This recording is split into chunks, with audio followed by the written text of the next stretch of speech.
Goodman, Brian Wilson, Mary Catherine Ham, today's newsmakers, and you, the Morning Majority. 105.9 FM. AM 630. WMAL. 6:37 on the Morning Majority, and we get to talk to Eli Lake this morning, senior national security correspondent for Newsweek and the Daily Beast, always up on things like this terrorist plot. So we'll ask him about that. How's it going, Eli? Great. Thanks so much for having me. Yeah, it's good. WMAL. Yeah, glad you could be here on FM, 105.9 FM. Crystal clear, even in the rain. So, Eli, I wanted to ask you about this Iranian assassination plot, which on a gut level, it just feels like a switch in tactics for them to be sort of so bold, so high risk, and to do some direct damage in the U.S. That seems different from what the kind of fights they've been engaging in before that. What's the deal here? Well, first of all, I mean, this is at this point the government, the Department of Justice. This is what the government is alleging, right? In a case that they plan to take to trial. Though Eric Holder did say that the main suspect today, arrested on September 29th, is cooperating with the government, which would suggest that he would be a witness in this trial in some ways. So, if you have the main suspect kind of spilling the beans like that, usually that would add, I guess, more veracity to the claims of the government, though we have not obviously yet heard from him. I think it's interesting to sort of note on a sideline that if this was the Bush administration, I think you would be hearing a far more kind of pronounced,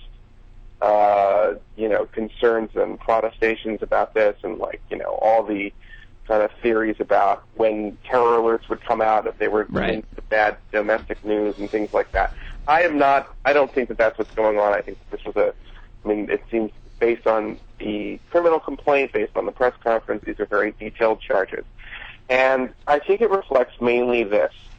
There has been an escalating shadow war between the United States and Iran, really, you could argue, for, since 1979, but particularly in the last 4, 5, 6 years, there were a series of operations that the U.S. did against the Iranian network in Iraq.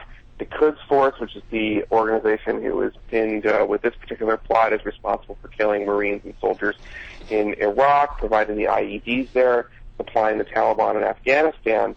And that shadow war that we're talking about has happened mainly in the Middle East. Right. And if you expand that to include sabotage of the Iranian nuclear program, I guess you could say Middle East and South Asia. But the difference here is that this was a brazen plot that would have taken place in the United States, obviously against the Saudi ambassador. And in that respect, it represents something of an escalation in what has been up to date a pretty nasty intelligence or shadow war between the United States and Iran. All right, so now we have a terror threat against inside the United States, and the administration also a couple of weeks ago or a couple of months ago linked Al-Qaeda to Iran as well. So we have this Iran, Al-Qaeda, and now there is a terror threat inside the United States linked to Iran as well. What's the administration going to do about it? I know. Iran and Al-Qaeda, by the way, that's been known in the intelligence community for some time, and I was one of the first reporters to write about how Al-Qaeda had senior leaders who met regularly in eastern Iran. And when I wrote that, originally people assumed it was neoconservative Cheney, Bush, Clinton propaganda. Right. But in fact, this is what the consensus has been, that relationship really goes back to probably before 9/11 in some respects.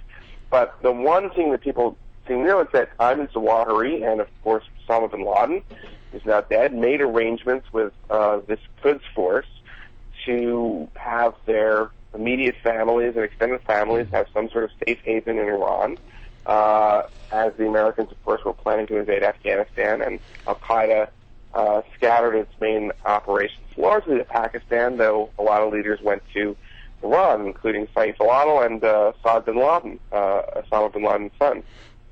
And that information has kind of been well known, and I'd say that in terms of putting out more and more evidence on this, the Obama administration declassified more of it, you could say, and made it more, and had the Treasury Department kind of come out with that.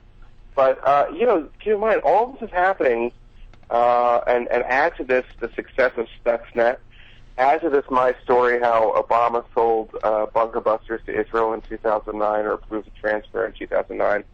All this is happening with a president who campaigned on the idea that he was going to negotiate with the leadership of Iran. Leon, let me ask you a question about this latest terror plot. I mean, let's assume for a moment that Holder and the DOJ has this right, that this guy who approached a DEA agent who he thought was a narco-terrorist in Mexico, and that this guy that was arrested was dealing with somebody in the Qud, his cousin, ostensibly.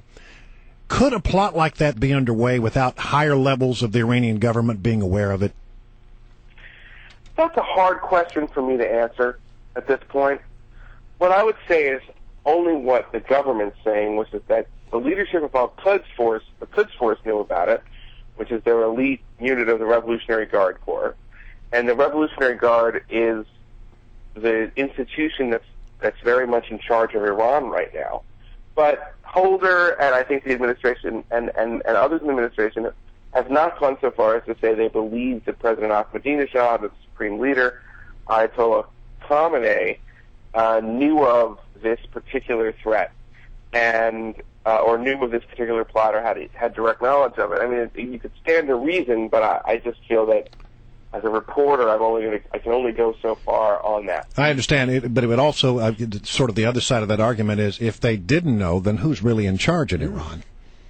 Well, I think that is the valid point, and historically, I think that there's always been this issue where, for political reasons, because you want to keep the possibility of some sort of dialogue open, I guess, that it's hard. You want to say that this is something that we know the Quds Force was doing. That if you could separate that from political leadership, it gives you more options. But I mean, I think it's also pretty clear. I mean, we don't need this particular incident. The leadership of Iran represents, after 2009, political leadership are people who, a significant part of what we would call the reformer movement or the opposition, the democratic opposition, believes stole an election in 2009.